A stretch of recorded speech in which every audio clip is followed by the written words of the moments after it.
तो पिछले क्वेश्चन में हमने देखा वो बाढ़ जाए, तो यहाँ पे अगर क्वेश्चन ये हो जाए कि 3 + 2 √5 और इसको अब साबित करना है कि क्या ये इर्रेशनल है, तो हम कैसे शुरुआत कर सकते हैं? वही चीज कि हम इसको मान के चलेंगे शुरू में कि ये क्या है, रैशनल नंबर। तो 3 + 2 √5 इज इक्वल्स टू p/q लिख सकते हैं, p/q रैशनल को रिप्रेजेंट कर रहा है। उसके बाद हम जो पिछला क्वेश्चन था, पैटर्न था, या यूजुअली हम देखते हैं वो ये कि हम को प्राइम वाली बात को आधार बना के साबित करते हैं कि वो रैशनल नहीं बल्कि इर्रेशनल हो गया। लेकिन इस बार जो बदलाव है, अंतर है, वो ये कि p और q को इंटीजर से बिलोंग करना चाहिए, जो कि रैशनल नंबर में प्रॉपर्टी है। तो हम ये साबित करेंगे कि अंत में ये इंटीजर के रूप में मिल रहा है LHS RHS या नहीं मिल रहा है। तो आइए चेक करते हैं। तो हमने क्या किया, इस वाले इक्वेशन में फर्स्ट में हमने 3 को पहले ट्रांसपोज किया, कहां, LHS से RHS में। तो इधर +3 है, उधर जाएगा तो क्या बन जाएगा, -3। अब यहाँ पे LHS में क्या है, 2 √5। तो 2 √5 का मतलब 2 इसके साथ मल्टीप्लाई में, तो हमने 2 को भी ट्रांसपोज कर दिया। तो 2 उधर जाएगा तो क्या लगेगा, 2 अगर एक तरफ मल्टीप्लाई में उधर जाएगा तो क्या लगेगा, डिवाइड में। तो चाहे आप 2 से उसको डिवाइड करिए या फिर 1/2 से मल्टीप्लाई करिए, बात एक ही है। तो आपने उधर, अगर आपको शुरू में दिक्कत हो रही है तो आप इसको बाद में लिख लीजिए कि उधर क्या हो गया, 1/2 से मल्टीप्लाई हो गया। अब इसके बाद की स्टोरी यह है कि जब हम आगे बढ़ेंगे नेक्स्ट स्टेप पे, तो LHS में हमारे पास √5 है, उसको वैसे ही रहने देंगे। RHS में अगर हम सिंप्लीफाई करें तो p/q, यहीं से हम लिखना शुरू कर सकते हैं कि p/q -3। तो p/q क्या है, इंटीजर नहीं, रैशनल। और अगर हम 3 उसमें से सब्ट्रैक्ट करते हैं तो करना क्या होगा, 3 को 3/1 माना जाएगा। अब ये दो फ्रैक्शन को घटाने वाली नियम हो गई, तो इसको सॉल्व करके ही लिख के चलते हैं। तो q और 1 का एलसीएम क्या आएगा, q × 1 यानी कि q। फिर वही बात कि q q डिनोमिनेटर सेम, तो न्यूमरेटर डायरेक्ट हम कैरी कर लेंगे यानी p।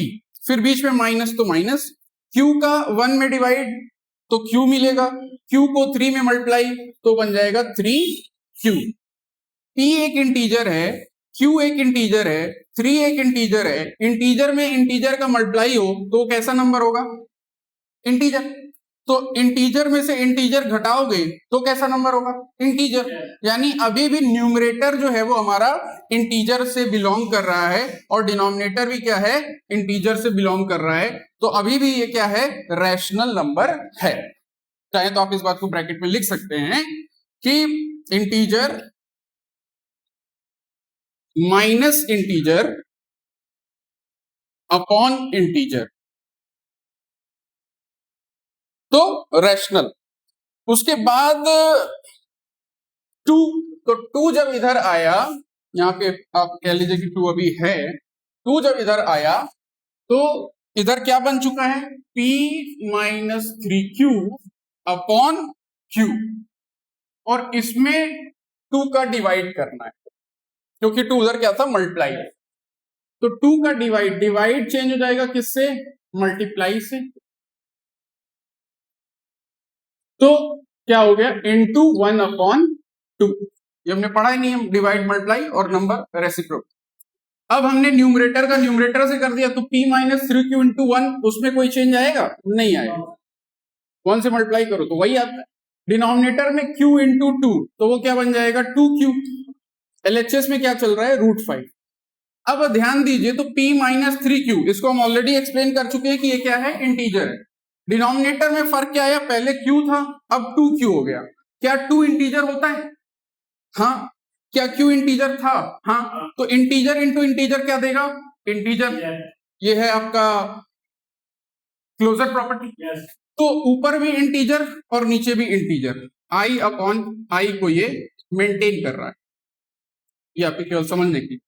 तो इसका मतलब RHS आपका क्या है, एक रैशनल नंबर है। LHS में आपको क्या मिल रहा है, अब केवल और केवल √5। यहां पे इस तरह के क्वेश्चन में ये हम प्रूव नहीं करने जाएंगे कि √5 क्या है, इर्रेशनल। बल्कि उस फैक्ट को हम डायरेक्ट इस्तेमाल कर लेंगे, वरना ये सॉल्यूशन हो जाएगा बहुत ज्यादा लेंदी, वो रिक्वायरमेंट नहीं। तो √5 क्या है हमारा? इररेशनल नंबर, तो हम यहां पे लिख देंगे इररेशनल नंबर। अब अगर आप इस बात को ध्यान दें तो ये लाइन क्या कह रही है? इररेशनल नंबर जो है वो रैशनल के बराबर होता है। तो ये लाइन अपने आप में क्या हो गई? बकवास। इररेशनल एक अलग चीज है, रैशनल अलग चीज, तो कैसे ये इक्वल हो सकता है? तो LHS is not equal to RHS। इस बार हमको नहीं मिला इक्वल, यानी कि फिर से क्या हुआ, जो हमने माना स्टार्टिंग में वो क्या था? गलत था। तो फिर से वही बातें होंगी कि आवर अजम्पशन इज रॉन्ग। तो अजम्पशन एकदम शुरू में आते तो हमने माना क्या था कि 3 + 2 √5 इज इक्वल टू P/Q, यानी दैट इज रैशनल। क्यू होता है सिंबल रैशनल, तो वो रैशनल नहीं है। कौन? 3 + 2 √5। तो हम कह देंगे देयरफॉर 3 + 2 √5 इज क्या? इररेशनल। वो रैशनल नहीं बल्कि irrational. Hence proved, quite easily done. आपको भले इजी ना लगे बट बड़े होके लग जाएगा।